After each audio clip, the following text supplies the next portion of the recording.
Hey guys, welcome to my channel Jiya tutorial. आज की जो मेरी वीडियो है दोस्तों से बात करने वाले स्नेक बाइट के सिम्टम्स के बारे में।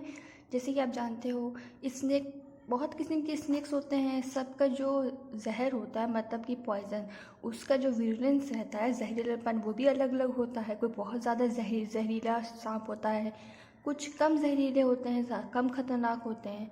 तो उसी हिसाब से सिम्टम्स भी अलग अलग होते हैं। तो इस वीडियो को हम स्टार्ट करते हैं। The venom of different snakes has its own characteristic effect. Degree of virulence differ not only in different snake but in the same snake under different circumstances. The bitten person may die or recover depending upon the amount injected and its virulence. So the venom of different snake has its own characteristic effect. Degree of virulence. तो जो अलग अलग snacks का जो venom होता है, poison, जहर होता है, उसका अलग अलग जहरीलापन होता है। कुछ ज़्यादा जहरीले होते हैं, कुछ कम जहरीले होते हैं। Not only in different snakes but in same snakes under different circumstances the bitten person may die और रिकवर। तो जो ये जहरीलापन होता है, इनका जो विजिलेंस होता है, वो अलग अलग स्नेक्स में अलग अलग होता है। बट इसके साथ साथ वो सर्कमस्टेंसेस पर भी डिपेंड करता है। तो जहरीलापन मतलब कि विरुलेंस वो सर्कमस्टेंसेस पर भी डिपेंड करता है। कभी कभी ऐसा भी होता है कि बहुत जहरीला सांप किसी को काट लेता है तो वो इंसान मर जाता है। लेकिन कभी कभी ऐसा भी होता है कि वो सांप काटता है तो इंसान रिकवर भी हो जाता है। तो दो बातें हैं, एक तो एक विरुलेंस, इसके जहरीलेपन पे भी डिपेंड करता है, और सर्कमस्टेंसेस पे भी ये डिपेंड करता है। और अलग अलग स्नेक का अलग अलग पॉइजन का विरुलेंस होता है, अलग अलग जहरीलापन होता है। कुछ ज़्यादा जहरीले होंगे, कुछ कम जहरीले होंगे। Haemotoxic venom, neurotoxic venom, cytotoxic venom, haemotoxic venom. ये जो टॉक्सिक वेनम की बात हम बात कर रहे हैं, हीमोटॉक्सिक वेनम की, ये जो वेनम होता है वो अफेक्ट करता है हार्ट को और कार्डियोवैस्कुलर सिस्टम को। न्यूरोटॉक्सिक वेनम अफेक्ट करता है नर्वस सिस्टम को एंड ब्रेन को। साइटोटॉक्सिक वेनम जो है वो अफेक्ट करता है लोकलाइज्ड एरिया जो होता है, जहाँ पे बाइट करता है, जिस एरिया में स्नेक बाइट करता है उस एरिया को ये इफेक्ट करता है। Has a localised effect on the biting area. मान लो पैर पे बाइट किया तो पैर पर वो इफेक्ट करता है, तो जहाँ पे काटेगा वहाँ इफेक्ट करेगा।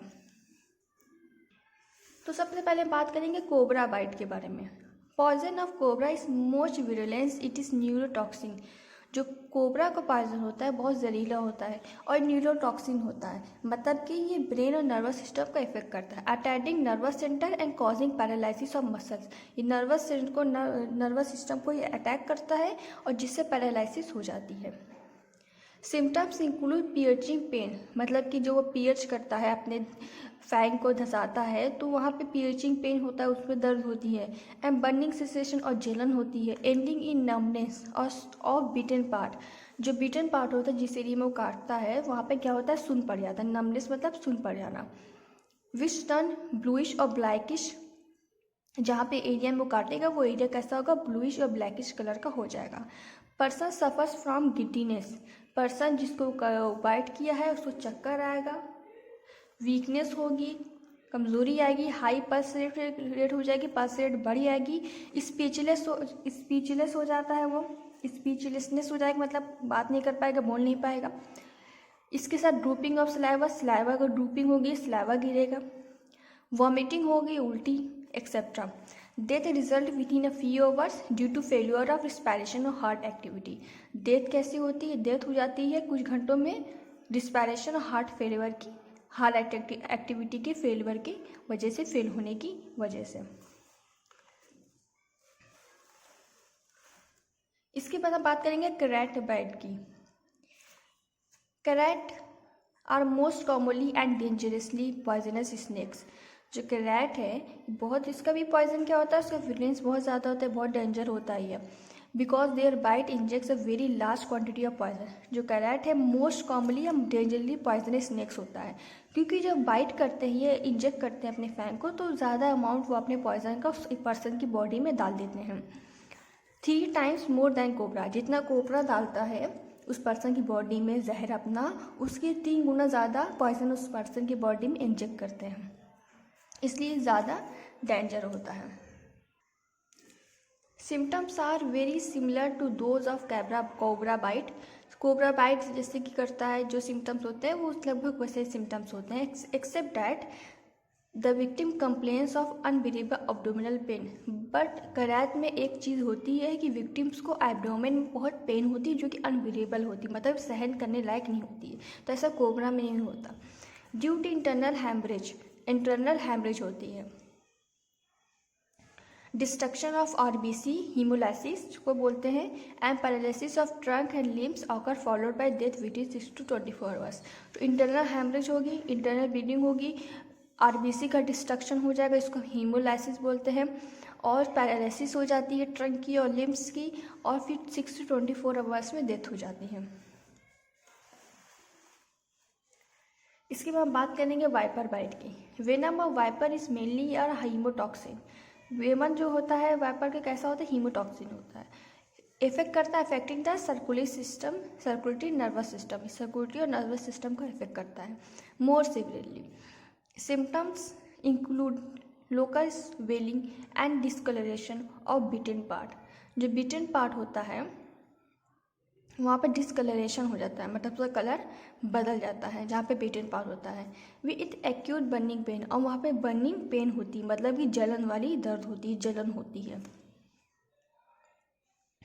ए red fluid oozes out from wound due to massive tissue destruction, जिसको हम नेक्रोसिस बोलते हैं।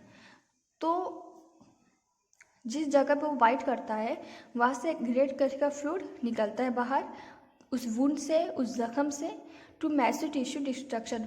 वहाँ पर क्योंकि बहुत सारे टिश्यू का डिस्ट्रक्शन हो जाता है, जिसको हम नेक्रोसिस बोलते हैं। तो जहाँ पे बाइट करता है वहाँ से फ्लूइड निकलता है, जो वुंड होता है, जहाँ इंजरी होती है वहाँ से फ्लूइड निकलता है, क्योंकि वहाँ पे मैसिव टिश्यू का डिस्कशन हो जाता है, जिसको हम नेक्रोसिस बोलते हैं। तो नेक्रोसिस में जो सेल या टिश्यूज़ होते हैं वो उनका डेथ हो जाता है इंजरी या डिजीज़ की वजह से। प्यूपुल्स डायलेट, जो प्यूपुल होती है वो फैलेंगी, पल्स रेट बढ़ेगा, इनका इंक्रीज होगा, प्रोफ्यूज वॉमिटिंग होगी बहुत ज़्यादा, AUKUS and person losses consciousness, death में रिजल्ट ड्यू टू पैरालिसिस। तो पर्सन जो है वो कॉन्शियसनेस हो जाता है, मतलब कि कॉन्शियसनेस लॉस हो जाता है, कॉन्शियस हो जाता है, वो डेथ हो जाती है, डेथ में result due to paralysis of